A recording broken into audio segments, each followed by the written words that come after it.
8장 12절에서 27절 말씀까지 봉독해 드립니다. 이에 군대와 천부장과 유대인의 아랫사람들이 예수를 잡아 결박하여 먼저 안나스에게로 끌고 가니 안나스는 그 해의 대제사장인 가야바의 장인이라. 가야바는 유대인들에게 한 사람이 백성을 위하여 죽는 것이 유익하다고 권고하던 자로라. 시몬 베드로와 또 다른 제자 한 사람이 예수를 따르니 이 제자는 대제사장과 아는 사람이라. 예수와 함께 대제사장의 집들에 들어가고 베드로는 문 밖에 서 있는지라. 대제사장을 아는 그 다른 제자가 나가서 문지키는 여자에게 말하여 베드로를 데리고 들어오니 문지키는 여종이 베드로에게 말하되 너는 이 사람의 제자 중 하나가 아니냐 하니 그가 말하되 나는 아니라 하고 그때가 추운 거로 종과 아랫사람들이 불을 피우고 서서 쬐니 베드로도 함께 서서 쬐더라. 대제사장이 예수에게 그의 제자들과 그의 교훈에 대하여 물으니 예수께서 대답하시되 내가 드러내놓고 세상에 말하였노라. 모든 유대인들이 모이는 회당과 성전에서 항상 가르쳤고 은밀하게는 아무것도 말하지 아니하였거늘 어찌하여 내게 묻느냐. 내가 무슨 말을 하였는지 들은 자들에게 물어보라. 그들이 내가 하던 말을 아느니라.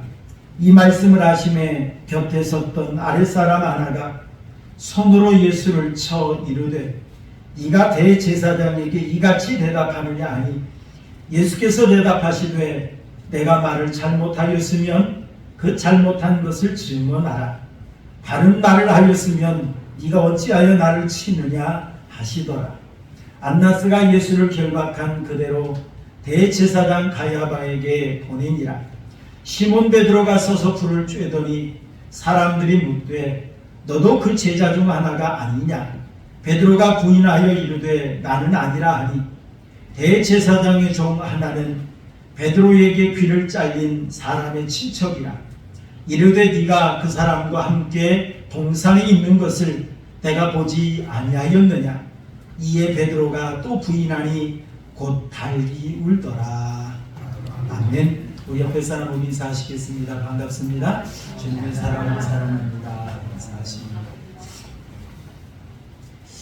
어려울 때 함께 있어줄 수 있는 사람, 어려울 때 진정 나의 도움이 될 수 있는 사람, 참 이 사람은 매우 소중한 사람입니다. 그래서 우리가 어려울 때 같이 고통을 나눌 수 있는 그 친구를 우리는 진짜 친구라 이렇게 말합니다. 또 나라가 어려울 때 나라를 위해서 헌신하고 나라를 지키는 사람, 이런 사람을 가리켜서 우리는 진짜 충신이다 이렇게 말합니다. 또 교회가 어려울 때 정말 교회를 위해서 십자가를 지는 성도, 이런 성도를 가리켜 우리는 진짜 성도라 이렇게 말합니다. 그런 것처럼 우리 예수님께서 지금 어려움에 처해 있어요. 지금 예수님께서 로마 군병들에게 붙잡히고 예수님께서 억울하게 지금 잘못된 재판을 받으시고 순환을 당하실 때 그때 예수님과 함께하고 예수님을 끝까지 따르는 제자를 가리켜 우리는 진짜 제자라 이렇게 말할 수가 있습니다. 오늘 본문의 말씀을 보면 예수님께서 십자가 사역을 앞에 놓으시고 겟세마네 동산에서 로마 군병들과 사내들인 공회의 아랫사람들에게 체포되셨습니다. 이때 예수님께서는 힘이 없어서 어쩔 수 없이 마지못해 체포된 것이 아니라 예수님은 자발적으로 체포를 당하셨습니다. 그 이유는 뭡니까? 아버지께서 주신 잔을 내가 마시지 아니하겠느냐 11절에 말씀하셨던 것처럼 하나님께서 맡겨주신 대속의 잔, 그 십자가의 잔을 마시기 위해서 예수님은 자발적으로 체포당하셨습니다. 자, 그러자 예수님을 체포한 로마 군병과 사내들인 공회의 아랫사람들이 예수님을 끌고 어디로 갔느냐면 대제사장 가야바의 장인이었던 안나스에게로 끌고 갔습니다. 그리고 안나스가 예수님을 신문하죠. 그때 이 대제사장 그 가야바의 집에, 그 안나스의 그 집들에 끌려갔던, 그 예수님을 따라갔던 이 베드로가 예수님을 부인하는 내용, 이 내용을 오늘 본문에서 우리에게 소개하고 있습니다. 여러분, 특히 오늘 본문에서 예수님을 부인해버린 이 베드로, 이 베드로 이야기를 통해서 하나님께서 우리에게 주시는 메시지가 있습니다. 여러분, 이 메시지는 뭐냐면, 믿음은 우리 인간의 의지로 지키는 것이 아니라 하나님의 은혜로 지킬 수 있다는 사실을 하나님은 다시 한번 우리에게 말씀해 주고 계십니다. 여러분은 12절, 13절 우리 한번 읽어볼까요? 12절, 13절 함께 봅니다. 시작. 이에 군대와 천부장과 유대인의 아랫사람들이 예수를 결박하여 먼저 안나스에게로 끌고 가니 안나스는 그 해에 대제사장인 가야바의 장인이라 라고 이야기했어요. 여러분, 지금 로마 군병과 사내들인 공회의 그 아랫사람들이 예수님을 붙잡아서 끌고 가는 것이 바로 안나스라고 하는 사람입니다. 그런데 여러분, 이 안나스라고 하는 사람은 주 6년에 그 당시 황제였던 퀴리니우스에 의해서 대제사장으로 임명을 받았습니다. 그리고 주 15년경까지 대제사장으로 재직을 했던 사람이에요. 약 9년 동안 대제사장직을 감당했던 사람입니다. 자, 그런데 이 안나스는 제사장직에서 물러났음에도 불구하고 오랫동안 상당한 영향력을 끼치는 그런 사람이었어요. 왜냐하면 이 안나스에 5명의 아들이 있었는데 이들이 대제사장직을 이어갈 수가 있었습니다. 그리고 오늘 본문에 나오는 이 가야바라고 하는 사람은 안나스의 사위였어요. 이 가야바가 주 18년부터 38년까지 대제사장으로 재직을 했습니다. 그러다 보니까 이 안나스는 대제사장직에서 물러났지만 그의 아들들이 제사장이었고 사위가 오랫동안 제사장직을 감당하다 보니까 대제사장 그 위에서 많은 영향력을 끼치는 그런 사람이 될 수가 있었습니다. 그래서 지금 예수님을 붙잡아서 끌고 갔는데 대제사장에게로 가지 않아요. 대제사장의 장인이었던 안나스에게로 끌고 갔습니다. 그런데 지금 대제사장 가야바의 집과 안나스의 집은 그 당시에 어떤 특징을 가지고 있었느냐면 같은 마당, 같은 뜰을 사용하고 있는 그런 곳이었다고 합니다. 그러다 보니까 안나스에게로 끌고 갔지만 어찌 보면 같은 울타리 안에 있는 거고, 가야바에게로 예수님을 끌고 가는 데는 많은 시간이 소요되지 않았다고 하는 그런 이야기가 있습니다. 그런데 여러분, 그 당시에 대제사장 가야바는 어떤 사람이었는지를 설명하는데요. 우리 14절 한번 읽어볼까요? 14절 함께 봅니다. 시작. 가야바는 유대인들에게 한 사람이 백성을 위하여 죽는 것이 유익하다고 권고하던 자더라 라고 이야기를 했습니다. 이 가야바의 주장은 한 사람이 유대인들을 위해서라면 죽는 것도 괜찮다 라고 이처럼 주장하던 그런 사람이었다는 겁니다. 사실 이 가야바가 이런 이야기를 하는 데는 배경이 있습니다. 왜냐하면 예수님께서 공생의 사역 마지막 때에 예루살렘을 중심으로 많은 병자도 고칩니다. 죽은 나사로도 살립니다. 그러다 보니까 많은 사람들이 예수님을 따랐어요. 예수님을 왕으로 모시고자 하는 그런 자들도 생겨났습니다. 자, 이렇게 예수님을 따르는 자들이 많이 생겨나고 예수님의 능력이 더더욱 많이 나타난다고 한다면 그 당시에 사내들인 공회에 입지가 흔들릴 수밖에 없는 그런 상황에 놓여 있었습니다. 거기다가 예수님을 중심으로 많은 사람들이 예수님이 예루살렘 성에 입성할 때 호산나 호산나 다윗의 자손 예수여 그러면서 예수님을 환호했습니다. 그 당시 이 예루살렘 주민들이 호산나 호산나 구원하소서 구원하소서 다윗의 자손이여라고 하는 이 구원하소서라고 하는 것은 로마의 압제에서 구원하소서라고 하는 의미가 더더욱 강했습니다. 그러다 보니까 이 대제사장 가야바를 비롯한 산헤드린 공회원들이 볼 때에 잘못하다가는 예수님을 중심으로 해서 로마의 반란을 일으키는 그런 일들이 발생하는 그런 위험에 처할 수 있겠다라고 하는 그런 위기의식을 느꼈습니다. 그렇게 되어진다면 로마가 이 반란을 진압한다는 목적하에 그런 미명하에 로마 군대를 유대 땅에 파송할 그럴 위험이 있었습니다. 그렇게 되어진다면 산헤드린 공회가 그동안 누렸던 정치적인 권력 그리고 종교적인 어떤 권력 이런 것들을 빼앗길 수밖에 없는 그러한 상황에 놓일 수밖에 없었습니다.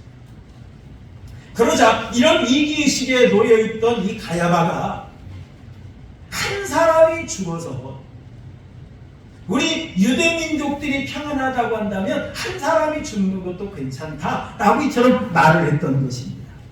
특히 여러분 요한복음 11장 50절에 한 사람이 백성을 위하여 죽어서 온 민족이 너희에게 유익한 줄을 생각하지 아니하는도다 라고 이처럼 말을 했습니다. 그래서 한 사람이 죽는 것이 낫다 이러고 예수를 죽이는 것이 우리에게는 더 유익하다 이런 이야기예요.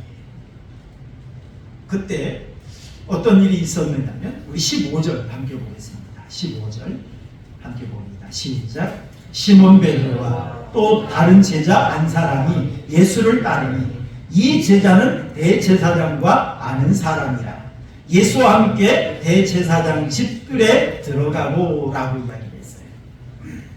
그 당시 예수님께서 이 로마 군병과 산헤드린 공회 아래 사람들에 의해서 예수님이 안나스의 집에 지금 끌려 들어갔습니다.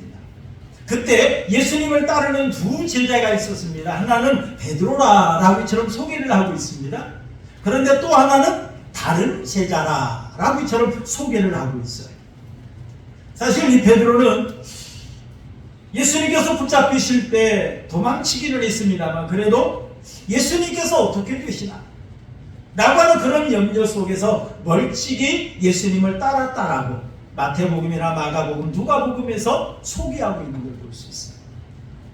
그런데 그때 베드로 외에 또 다른 제자 하나가 예수님을 따랐다라고 이야기합니다.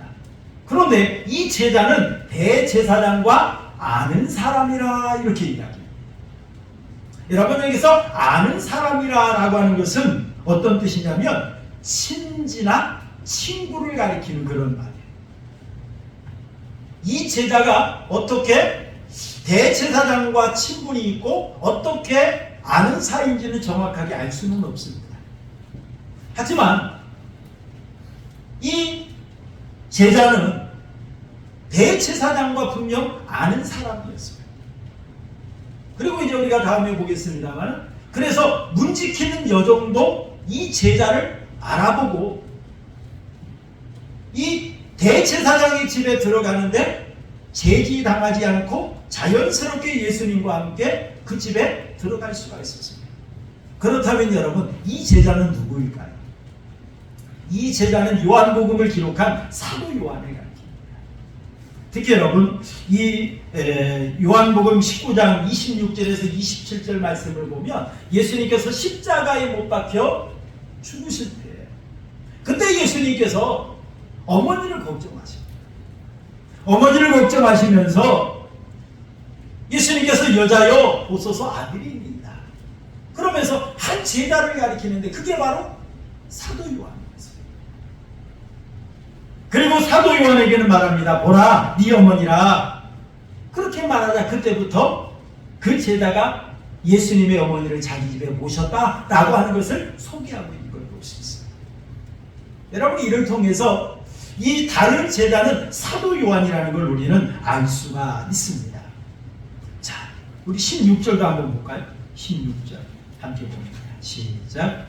베드로는 문 밖에 서 있는지라 대제사장을 아는 그 다른 제자가 나가서 문 지키는 여자에게 말하여 베드로를 데리고 들어오니 그랬지요. 자, 예수님을 따랐던 제자는 둘이었습니다. 그런데 대제사장 가야바의 집에 문 앞에 딱 다가서자 베드로는 들어갈 수가 없었어요. 그래서 베드로는 문 밖에 서서 지켜볼 수밖에 없었습니다. 그러자 그 모습을 보았던 다른 제자 사도 요한이 나가서 문 지키는 여자에게 말을 합니다. 그리고 베드로를 이 대제사장 집으로 데리고 들어왔다라고 하는 걸 말하고 있는 걸 볼 수 있어요. 자, 이를 통해 볼 때에 이 다른 제자, 이 사도 요한은 대제사장과 분명 친분이 있는 사람이었어요. 이 사실을 문을 지키는 여종도 알아볼 정도로, 그리고 사도 요한이 말을 하니까 베드로를 들여보낼 정도로 친분이 있는 그런 사람이었다는 걸 분명히 알 수가 있습니다. 자, 그래서 베드로가 대제사장 집에 들어갔습니다. 그런데 어떤 일이 발생했을까요? 우리 17절 함께 봅니다. 17절 시작.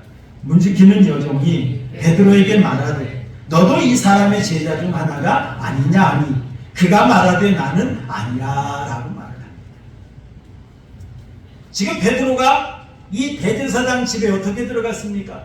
사도 요한이 말을 해줌으로 인하여서 대제사장 집에 들어갔습니다. 아마 제가 볼 때는 이 대제사장과 이 사도 요한이 서로 아는 사람, 그러다 보니까 아마 평상시에도 사도 요한이 자주 드나들었던 것 같습니다. 그러다 보니까 이 사도 요한이 어떤 사람인지를 이 문을 지키는 여종도 알고 있었던 것 같습니다. 예수님의 제자라는 걸 알고 있었던 거죠. 그런 사도 요한이 문 지키는 여종에게 말해서 베드로를 데리고 들어갑니다. 아마 그러다 보니까 이 문 지키는 여종이 저 사람도 예수님의 제자가 아닌가? 아마 그렇게 생각했던 것 같아요. 그러면서 베드로를 가리켜 말합니다. 너도 이 사람의 제자 중 하나가 아니냐? 라고 베드로에게 물어요. 그러자 베드로가 뭐라고 말을 합니까? 나는 아니야. 나는 아니야. 그러면서 예수님을 부인해버리고 말았습니다.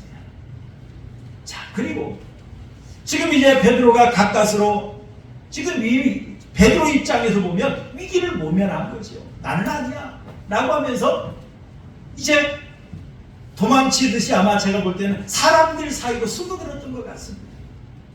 베드로가 어디로 갔을까요? 18절 보겠습니다. 18절 시작. 그때가 추운 고로 종고 아래 사람들이 불을 피우고 서서 쬐니 베드로도 함께 서서 쬐더라 그랬습니다. 이 베드로가 그 문 지키는 여종이 너도 이 사람 중에 이 사람의 제자 중 하나가 아니냐라고 묻자 아니라고 부인해버리고 난 뒤에 사람들에게 숨어들었어요. 그래서 날씨가 추우니까 사람들이 불을 피우고 불을 쬐고 있는데 베드로도 거기에 함께 서서 불을 쬐고 있었습니다. 그런데 25절 보시죠. 25절 함께 봅니다. 시작. 시몬 베드로가 서서 불을 쬐더니 사람들이 묻되 너도 그 제자 중 하나가 아니냐? 베드로가 부인하여 이르되 나는 아니라 라고 말을 했습니다. 불을 쬐고 있는데 그 불 쬐고 있는 사람들 중에 한 사람이 베드로를 알아봐요. 너도 그 제자 중 하나가 아니냐? 라고 하면서 베드로에게 묻습니다. 그러자 베드로는 그때도 아니라고 말을 합니다. 아마 이때 베드로는 어떤 자세로 불을 쬐고 있었을까요? 문을 지키는 여종이 자기를 알아봤어요. 그러다 보니까 이 베드로도 다른 숨어들어서 다른 사람들 불 쬐고 있는 곳에 섞여서 지금 불을 쬐고 있습니다. 하지만 거기에 누가 있었습니까? 사내들인 공회 아랫사람들이 거기에 함께 있었습니다. 그러다 보니까 베드로는 아마 불안한 마음으로 사람들의 눈치를 보면서 불을 쬐고 있었을 것입니다. 그런데 그 중에 한 사람이 알아보고 너도 그 제자 중 하나가 아니냐? 라고 물었던 거죠. 그 후에 또 어떤 일이 있었을까요? 26절 봅니다. 시작. 대제사장의 종 하나는 베드로에게 귀를 잘린 사람의 친척이라. 이르되 네가 그 사람과 함께 동산에 있는 것을 내가 보지 아니하였느냐라고 말을 합니다. 베드로가 부인했는데 거기에 또 다른 한 사람이 베드로를 가리켜 말합니다. 근데 이 사람은 누굽니까? 베드로가 예수님 붙잡히실 때 칼을 들어서 대제사장 종이었던 말고의 귀를 잘라버렸잖아요. 근데 예수님께서 이 말고의 귀를 치료해 주셨습니다. 하지만 이런 말고의 친척이 그 자리에 있었던 거예요. 그러다 보니까 다른 사람들은 베드로를 대충 볼 수 있을지는 몰라도 말고의 친척은 베드로를 정확히 보아서 알았을 것입니다. 그래서 네가 그 사람과 함께 동산에 있는 걸 내가 보았다 라고 하면서 베드로에게 분명히 말합니다. 그러면서 너는 그의 제자인 건 맞다 라고 하는 이야기죠. 그러다 베드로가 뭐라고 말을 합니까? 27절 우리 함께 볼까요? 27절 시작. 이에 베드로가 또 부인하니 곧 달기 울더라. 베드로가 세 번째 예수님을 부인해버리고 말았어요. 그때 달기 울었다라고 말을 합니다. 여러분, 베드로는 예수님과 자신의 관계를 부인해버리고 말았습니다. 베드로는 자신이 예수님의 제자라는 사실을 부인해버리고 말았습니다. 베드로는 나는 예수님을 모르는 자라고, 나는 예수님 모른다라고 하면서 예수님을 부인해버리고 말았습니다. 그런데 그때 달기 울었다고 그랬어요. 이 달기 울었다라고 하는 이 말은 예수님의 예언이 성취되었다, 그런 의미의 말씀입니다. 여러분, 예수님께서 어떤 말씀하셨나요? 요한복음 13장 36절에 38절 말씀을 보면 예수님께서 십자가의 길을 말씀하시자 이 베드로가 한번 말합니다. 주여 어디로 가시나이까? 그때 예수님께서 말씀하시죠. 내가 가는 곳을 네가 지금은 따라올 수 없지만 후에는 따라오리라 라고 예수님이 말씀하십니다. 그러자 베드로가 말을 합니다. 주여 내가 지금은 왜 어찌하여 따라갈 수 없나이까? 나는 주를 위해서 내 목숨을 버리겠나이다 장담을 했어요. 그때 예수님께서 말씀합니다. 우리 한번 읽어볼까요? 요한복음 13장 38절 함께 봅니다. 시작. 예수께서 대답하시되 네가 나를 위하여 내 목숨을 버리겠느냐? 내가 진실로 진실로 내게 이르노니 다 굴기 전에 네가 3번 나를 부인하리라 라고 말씀하셨어요. 예수님께서는 이미 베드로가 부인할 거 다 알고 계셨어요. 그래서 요한복음 13장 38절에 다 굴기 전에 네가 3번 나를 부인하리라 라고 예수님이 말씀하셨는데 그 말씀이 그대로 성취되었다 라고 하는 것을 말씀하는 겁니다. 여러분, 지금 베드로가 예수님께서 네가 3번 나를 부인할 것이다 라고 분명히 예고해 주셨거든요. 말씀해 주셨거든요. 어찌 보면 경고해 주셨거든요. 그럼에도 불구하고 베드로는 예수님을 3번씩이나 부인해버리고 말았습니다. 여러분, 왜 그랬을까요? 그 이유가 뭘까요? 여러분, 베드로가 이렇게 예수님의 경고의 말씀을 들었음에도 불구하고 예수님을 부인해버렸던 이유는 첫째는 자만심 때문에. 자만심 때문에. 여러분, 베드로는 분명 주를 위해서 내 목숨까지 버리겠나이다 라고 하면서 큰 소리 쳤어요. 아마 그 당시에 베드로의 마음은 진심이었을 것입니다. 다른 사람은 나 주를 버릴지라도 나는 끝까지 주님을 따르겠습니다. 장담했어요. 그러기 위해서 주님 내 목숨도 나는 버리겠습니다. 큰 소리 쳤습니다. 하지만 베드로가 모르는 것이 있었어요. 그것이 뭐냐면 예수님께서 가시고자 하시는 길이 어떤 길인지를 그 당시에는 베드로가 알지 못하고 있었습니다. 그리고 예수님을 위해서 죽는 것이라는 것이 무엇을 의미하는 것인지를 베드로는 알지를 못하고 있었습니다. 사실 여러분, 예수님이 가시는 길이 어떤 길입니까? 십자가의 길입니다. 그런데 이 십자가의 길은 죄인된 인간을 구원하기 위해서 하나님께서 구원의 계획을 세우셨는데 죄인을 대속하기 위한 죽음이었습니다. 다시 말하면 새로운 생명을 주기 위한 그런 죽음이었다는 사실입니다. 그런데 여러분, 베드로가 지금 내가 주를 위해서 내 목숨까지 버리겠습니다 라고 큰소리 쳤잖아요. 그런데 여러분, 지금 베드로가 죽겠다라고 하는 그런 의미는 예수님의 그 길을 내가 따라가겠습니다, 주님께서 하시는 그 사역을 나도 감당하겠습니다, 그런 의미가 아니었어요. 베드로는 지금 내가 주님을 위해서 내 목숨까지 버리겠습니다 라고 하는 것은 지금 예수님을 향해 자기 사랑을 증명해 보이는 거예요. 내가 주님 이렇게 사랑해요.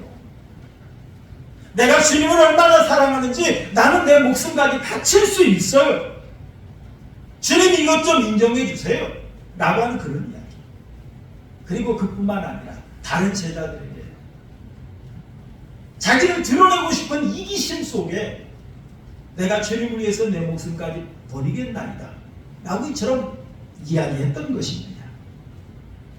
여러분, 베드로는 인정받고 싶어서, 자기를 드러내고 싶어서 주를 위해서 내 목숨까지 버리겠다라고 하면서 용감하게 장담했습니다. 주님을 따를 수 있다라고 고백했고요. 그리고 자기는 분명 그렇게 할 것이라고 큰 소리 쳤습니다. 그런데 여러분, 이랬던 베드로가 문을 지키는 여종이 너도 이 사람의 제자 중 하나가 아니냐? 라고 말할 때에 부인해버리고 말았어요. 불을 쬐고 있는데 사내들의 공회 아랫사람 중에 한 사람이 너도 그 사람과 함께 있었다. 그러자 베드로가 나는 아니라고 또 부인해버리고 말았어요. 말고의 친척 중에 한 사람이 네가 예수와 함께 동산에 있는 건 내가 보았다. 그러자 베드로는 그때도 아니라고 부인해버리고 말았어요. 여러분, 베드로는 자기는 얼마든지 끝까지 예수님을 따를 자신이 있었어요. 그럴 용기와 능력이 나에게 있다라고 베드로는 생각하고 있었어요. 분명 그렇게 할 것이라고 고백했습니다. 그런데 여러분 어떻습니까? 자기 힘 가지고 할 수 있는 일이 있는가 하면 자기 힘으로 할 수 없는 일들도 있는 겁니다. 그런데 베드로는 이걸 알지를 못했지요. 내 힘으로 나는 주님을 따를 거예요. 나는 내 의지로 끝까지 나는 주님을 지킬 거예요. 그랬던 베드로가 어떻습니까? 금세 예수님을 부인해버리고 말았어요. 예수님을 3번씩이나 부인해버리고 말았습니다. 여러분, 그래서 자만은 금물입니다. 여러분, 1912년 4월 14일 초호화 여객선이었던 타이타닉호가 북대서양의 빙산과 충돌해서 침몰하는 사고가 발생했습니다. 여러분, 그 당시에 이 타이타닉호는 너무너무 잘 만들어진 그러한 유람선이었습니다. 그래서 이 선장은 이 유람선을 자랑하면서 이렇게 말을 했습니다. 하나님이라도 이 배를 어떻게 할 수 없을 것이다. 큰 소리 쳤어요. 하나님이라도 이 배를 어떻게 할 수 없다. 그만큼 튼튼하고 완벽하게 지어졌다는 거죠. 그러던 내가 북대서양을 항해하던 중에 사고가 일어날 가능성이 있는 곳이다. 조심하라. 경고의 메시지가 전해왔습니다. 하지만 이 선장은 그걸 무시해버리고 말았어요. 경고하라는, 조심하라는 무전 연락이 왔음에도 불구하고 이 경고를 무시해버리고 말았습니다. 그래서 엄청난 사고가 발생을 했고 1912년 4월 15일 2시 20분에 이 타이타닉호는 바다 아래로 침몰해버리고 말았습니다. 그래서 2200명에 탔던 그 배에서 1500명이 사망을 하는 비참한 사고가 발생을 했습니다. 여러분, 인간이 자만하니까 이러한 엄청난 사고가 발생하는 겁니다. 여러분, 우리 인간이 하나님 앞에 큰 소리 칠 수 있어요. 하지만 우리는 금세 연약해서 베드로와 같이 부인해버릴 수밖에 없는 이렇게 연약한 인간임을 우리는 잊어서는 안 돼요. 말로는 우리가 뭐든지 할 수 있죠. 하지만 그걸 실천으로 옮기고 실행으로 옮긴다라고 하는 것은 쉬운 일이 아닙니다. 근데 여러분, 베드로는 어떻습니까? 큰 소리 쳤어요. 자만한 거죠. 자만했습니다. 그리고 베드로가 예수님을 부인할 수밖에 없었던 이유 중에 또 한 가지가 있습니다. 그것이 뭐냐면 기도하는 일에 실패했다는 겁니다.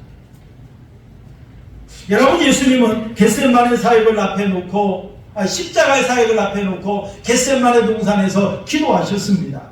그때 예수님은 베드로와 야고보와 요한을 따로 데리고 가셔서 기도하시면서 예수님께서 말씀하셨어요. 마태복음 26장 38절 말씀을 보니까 내 마음이 매우 고민하여 죽게 되었으니 너희는 여기 머물러 나와 함께 깨어있으라 라고 예수님이 말씀하셨어요.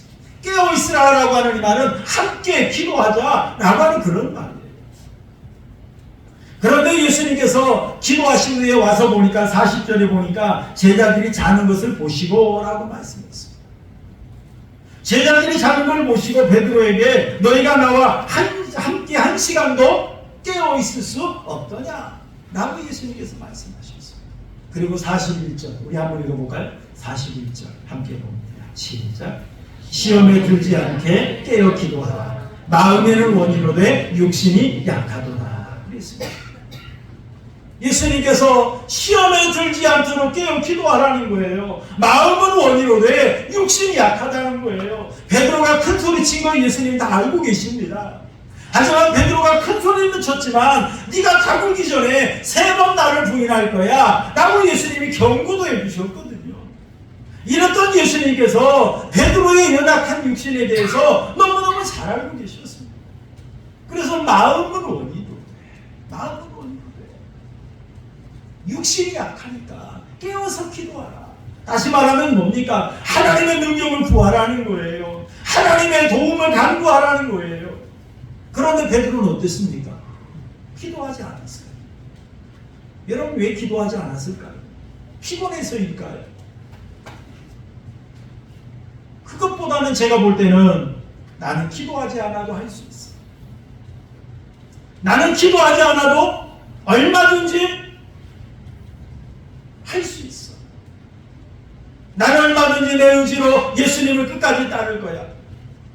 나는 얼마든지 내 의지를 가지고 내 노력을 가지고 나는 예수님 끝까지 지켜드릴 거야 라고 하는 이런 마음을 가지고 베드로는 기도하지 않았던 것입니다. 예수님께서 마음은 원이로되 육신이 약하도다 이 말을 듣고도 베드로는 기도하지 않고 찾던 이유가 그런 의미에서 그랬던 것입니다.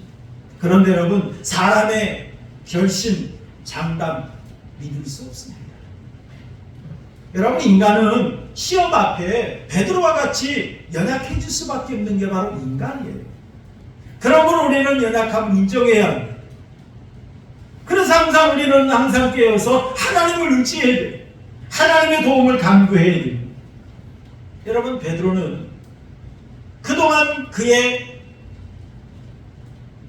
훈련 과정이나 어떤 신앙의 스펙을 보면 대단한 사람이에요. 예수님의 제자 중에 수제자였습니다. 그리고 예수님을 따라서 무리를 걸었던 사람입니다. 그뿐만 아니라 주는 그리스도시요 살아계신 하나님의 아들이십니다 라고 신앙 고백이 됐던 사람입니다. 거기다가 예수님께서 체포되실 때 담대하게 칼을 빼서 대항했던 그런 사람입니다. 그랬던 베드로였기 때문에 베드로는 자기의 능력으로 끝까지 예수님을 따를 것이라고 생각했습니다. 베드로는 내가 열심만 있으면 끝까지 나는 예수님을 모실 수 있다라고 자만했습니다. 그런데 그것은 어디까지나 자기 생각이었어요. 그것은 어디까지나 자기 의지일 뿐입니다. 결국에는 예수님을 부인했는데 저주까지 하면서 부인해버리고 말았습니다. 여러분, 이를 통해 우리가 바라볼 때 우리 믿음도 마찬가지입니다. 여러분, 오늘 우리가 믿음 가지고 하나님 앞에 신앙생활합니다. 우리가 믿음 지킨다고 합니다. 그런데 여러분, 내 의지 가지고 우리 믿음 지킬 수 있습니까? 내 노력 가지고 우리가 믿음 지킬 수 있습니까? 여러분, 내 의지 가지고 내 능력 가지고 믿음 지킬 수 있는 사람은 단 한 사람도 없어요. 베드로가 큰 소리 쳤던 것처럼 나는 믿음 지킬 거야. 나는 끝까지 내 믿음 지킬 거야. 주기철 목사님이, 손양원 목사님이 순교하셨던 것처럼 나도 그렇게 할 거야. 여러분, 장담할 사람은 단 한 사람도 없어요. 여러분, 베드로가 언제, 연약했던 이 베드로가 언제 변화되었습니까? 오순절에 성령을 경험하고 난 후에 변화가 되었습니다. 여러분, 우리 한번 읽어볼까요? 사도행전 2장 1절에 3절 화면에 나오는 걸 한번 읽어보시죠. 사도행전 2장 1절에 3절 시작. 다같이 한 곳에 모였더니 호련히 하늘로부터 급하고 강한 바람 같은 소리가 있어 그들이 앉은 온 집에 가득하니 마치 불의 혀처럼 갈라지는 것들이 그들에게 보여 각 사람 위에 하나씩 임하여 있더니 그랬어요. 성령이 불의 혀같이 각 사람에게 임했어요. 그러자 4절, 우리 4절 함께 보시죠. 4절 시작. 그들이 다 성령의 충만함을 받고 성령이 말하게 하심을 따라 다른 언어들로 말하기를 시작한다. 그랬습니다. 그러다 그들이 성령의 충만함을 받았습니다. 여러분, 그 후에 제자들이 변화되었어요. 예수님을 버리고 도망갔던 제자들이 성령의 충만함을 받고 나니까 이제는 겁쟁이가 아닌 이제 담대한 진정한 제자로 변화되었습니다. 그래서 여러분, 12제자의 그 발자취를 보면 요한을 제외한, 가룟 유다와 요한을 제외한 모든 제자들이 다 순교를 당했습니다. 그들은 죽음도 무서워하지 않고 담대하게 복음을 전할 수 있었어요. 베드로가 큰 소리 쳤던 것처럼 내가 주를 위해서 목숨을 버리겠나이다 라고 이 고백했던 이 고백을 실현할 수 있었던 그 이유가 어디 있습니까? 성령 하나님이 능력 주시니까 이 믿음을 지킬 수가 있더라는 거죠. 이런 베드로가 복음을 전하니까 3,000명이 회개하고 예수 믿는 역사가 있었어요. 매를 맞고 감옥에 갇혔지만 조금도 두려워하지 않고 하나님이 풀어주시자 다시 길가에 나가서 복음을 전하는 담대한 전도자로 변화될 수가 있었습니다. 인간의 능력이 아니에요. 하나님의 성령의 역사로 이 놀라운 믿음의 사람으로 세워진 줄로 믿습니다. 여러분, 우리가 어떻게 믿음 지킬 수 있습니까? 우리 에베소서 2장 8절에서 9절도 한번 볼까요? 에베소서 2장 8절 9절 시작. 너희는 그 은혜에 의하여 믿음으로 말미암아 구원을 받았으니 이것은 너희에게서 난 것이 아니요 하나님의 선물이라. 행위에서 난 것이 아니니 이는 누구든지 자랑하지 못하게 함이라 라고 말했습니다. 여러분, 허물과 죄로 인하여 죽은 인간이 하나님의 은혜를 깨달을 수도 하나님의 은혜를 받아들일 수도 없었습니다. 그러자 하나님께서 강권적인 역사로, 놀라운 역사로 우리에게 믿음을 선물로 주신 거예요. 믿음을 선물로 주셨습니다. 그래서 우리가 이 믿음을 간직할 수 있게 된 거예요. 우리가 믿음 안에 오늘 또 예배할 수 있게 된 겁니다. 우리의 능력이 아니에요. 우리의 지혜가 아니에요. 우리의 의지가 아니에요. 하나님의 놀라운 은혜로 말미암아 우리가 이 믿음 갖게 된 줄로 믿습니다. 여러분, 성경에는 나와 있지는 않습니다만 우리 베드로 이야기 중에 쿠오바디스 도미네라고 하는 이야기가 있습니다. 이 이야기는 베드로가 로마의 핍박이 일어나자 로마를 벗어납니다. 도망치고 있습니다. 그런데 그때 도망치다가 베드로가 예수님을 만났다고 그러죠. 그래서 베드로가 예수님에게 묻습니다. 주여, 어디로 가시나이까? 그 말이 바로 쿠오바디스 도미네라고 하는 말이에요. 그때 예수님께서 그랬다고 그러죠. 네가 떠나온 곳에 내가 대신 십자가 지러 간다. 그랬다는 거예요. 그 말을 듣고 베드로가 회개하고 로마에 가서 복음을 전하다가 십자가에 못 박혀 죽었는데, 순교를 당했는데, 나는 어떻게 예수님과 함께 내가 십자가에 못 박힐 수 있느냐라고 하면서 거꾸로 십자가에 못 박혀 죽었다는 이야기가 있습니다. 여러분, 예수님과 함께 고난받는 것이 무서워서 도망쳤던 베드로, 예수님을 부인해버렸던 베드로, 이 베드로가 어떻게 믿음 지키면서 이 귀한 사도로 쓰임받을 수가 있었을까요? 하나님께서 그에게 믿음의 은혜를 주신 결과인 줄로 믿습니다. 사랑하는 성도 여러분, 우리도 마찬가지예요. 하나님께서 우리에게 믿음을 주셨습니다. 우리에게 믿음을 선물로 주셨어요. 우리가 이 믿음 가지고 오늘도 우리가 하나님 앞에 신앙생활하면서 하나님 앞에 나와 예배할 수 있게 되었습니다. 이 믿음 가지고 우리가 구원받았습니다. 그렇다면 여러분, 이 귀한 믿음의 은혜 받았으니 우리가 하나님 앞에 어떤 신앙생활을 하는 것이 합당한가요? 여러분, 정말 이 귀한 은혜로 우리가 하나님 앞에 이 귀한 믿음 받았고 하나님의 자녀 되었고 구원받았으니 이제 우리는 모든 삶에서 진정한 믿음의 고백을 하며 살아가는 우리 성도님들이 되었으면 좋겠습니다. 여러분, 믿음이란 뭘까요? 믿음이란 뭘까요? 여러분, 믿음이라고 하는 것은 예수님과 나와의 관계를 인정하는 거예요. 여러분, 믿음이라고 하는 것은 내가 예수님의 제자라는 걸 분명하게 고백하는 겁니다. 믿음이란 내가 예수님을 진심으로 사랑하노라고 고백하는 것입니다. 그런데 이 고백은 입술로만 하는 것이 아니라 우리 삶의 터전에서, 우리 생활의 현장에서 삶으로 고백하는 고백이 되어야 될 줄로 믿습니다. 이 고백이 진정한 고백이에요. 하나님이 원하시는 고백이에요. 베드로는 위기에서 예수님을 부인해 부르고 말았어요.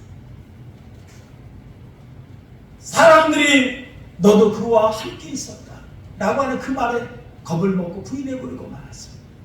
여러분, 정말 우리가 하나님의 은혜로 믿음을 얻었고 하나님의 구원받은 백성들이었는데 정말 이 땅에서 우리가 어떤 삶을 살아야 할까요? 때로는 우리가 손해볼 때도 있죠. 예수 믿는 것 때문에 불편할 때도 있어요. 때로는 억울함이 당할 때도 있어요. 하지만 그때 말아요. 정말 이때가 바로 내가 믿음의 고백할 때입니다. 내가 이때가 바로 신앙 고백할 때이구나 라고 하는 걸 여러분 인식하시고, 여러분 어떤 상황에 놓이든지 어떤 곳에 있든지 내가 주님의 사랑받는 자녀, 하나님의 은혜로 구원받은 하나님의 사람이라고 하는 것을 삶을 통해 고백할 수 있는 우리 성도님들의 삶이 되시기를 주님의 이름으로 축원합니다. 우리 말씀 읽어가면서